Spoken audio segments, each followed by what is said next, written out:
తెల్లవారుజామున అందరూ ఏసీ గాలికి గాఢ నిద్రలో ఉన్నారు. ఏం జరిగిందో ఏమో తెలియదు కానీ పాత బస్తీ గుల్యార్ హౌస్ మొదటి అంతస్తుల్లో ఒక్కసారిగా మంటలు చెలరేగాయి. ఏం జరుగుతుందో తెలుసుకునే లోపే ప్రాణ నష్టం జరిగింది. ప్రమాద సమయంలో ఇంట్లో మొత్తం 21 మంది ఉన్నారు.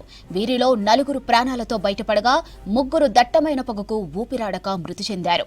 తీవ్రంగా గాయపడిన మరో 14 మంది హాస్పిటల్లో చికిత్స పొందుతూ చనిపోయారు. మృతుల్లో 3 మహిళలు, 7 చిన్నారులు ఉన్నారు. డెడ్ బాడీలను ఉస్మానియా హాస్పిటల్కు తరలించారు.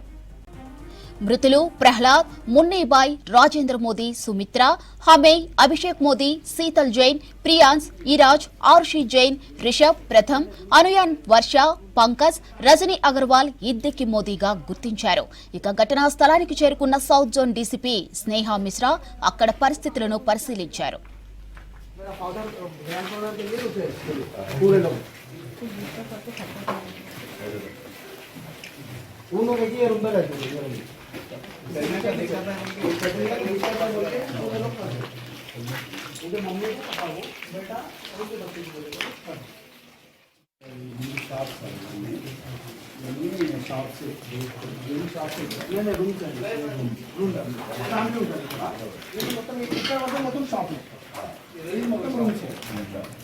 మీరు వచ్చేసి ఆయన ఒక అంకల్ గురించి అడిగిరు అంకల్ मेरा फादर ग्रैंडफादर के लिए उसे पूरे लोग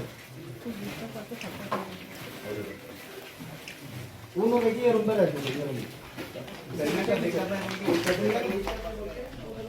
మీర్ చౌక్ అగ్ని ప్రమాదంపై రాజకీయాలొద్దన్నారు మంత్రి పొన్నం ప్రభాకర్. ఇప్పటికే బాధిత కుటుంబాలతో సీఎం రేవంత్ రెడ్డి మాట్లాడారని చెప్పారు. ప్రమాదం జరిగిన వెంటనే ఫైర్ సిబ్బంది స్పాట్కు వెళ్లారన్నారు. ప్రతి ఒక్కరూ ఫైర్ సేఫ్టీ రూల్స్ పాటించాలన్నారు. ఇక సేఫ్టీ నిబంధనలు పాటిస్తే అగ్ని ప్రమాదాలు తగ్గుతాయన్నారు. త్వరలోనే ఫైర్ సేఫ్టీపై స్పెషల్ డ్రైవ్ చేపడతామన్నారు మంత్రి పొన్నం. 6:16 ఫైర్ డిపార్ట్మెంట్ కు సమాచారం రాగానే వెంటనే నిమిషాల్లో ఫైర్ సిబ్బంది ఇక్కడికి వచ్చి ఈ అగ్ని ప్రమాద నివారణ చర్యలు చేపట్టినారు. తీవ్రమైనటువంటి ఇబ్బంది కలిగింది. వాళ్ళందరినీ హాస్పిటల్కు తీసుకుపోవడం జరిగింది. వివిధ హాస్పిటల్లో ఉన్నారు. కొంతమంది మెజారిటీగా చనిపోయినారు అనేటువంటి వార్త ఉంది.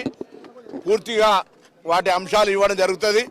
ప్రభుత్వం తరఫున అన్ని రకాల చర్యలు వారి కుటుంబ సభ్యులకు సంబంధించి ఇప్పుడే గౌరవ ముఖ్యమంత్రి గారు కూడా మాట్లాడినారు.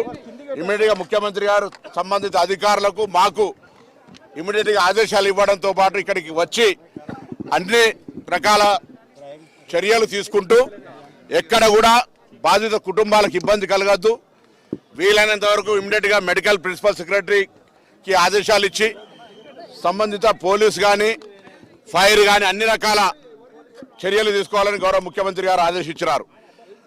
ఫైర్ యాక్సిడెంట్ మీద కూడా విచారణ చేస్తాం. అది అన్ఎక్స్పెక్టెడ్ జరిగినటువంటి ఏం కుట్రకోణంతో దాగినటువంటిది కాదు. ఇందులో ఎవరు కూడా ఏ అధికారి కూడా నిర్లక్ష్యం చేయకుండా వెంటనే వాళ్ళ విధుల యొక్క అటెండ్ కావడం జరిగింది. జరిగిన సంఘటన ప్రభుత్వం తరఫున ముఖ్యమంత్రి గారు దురదృష్టకర సంఘటన చెప్పినారు. వాళ్ళని కుటుంబాలను ఆదుకోవడానికి సంబంధించిన విషయాలపై ప్రభుత్వం వెంటనే ఉన్నతాధికారులు స్పందిస్తారు. సంబంధిత కుటుంబానికి పూర్తిగా రాష్ట్ర ప్రభుత్వం నుంచి సానుభూతి, ప్రగాఢమైనటువంటి సత్తా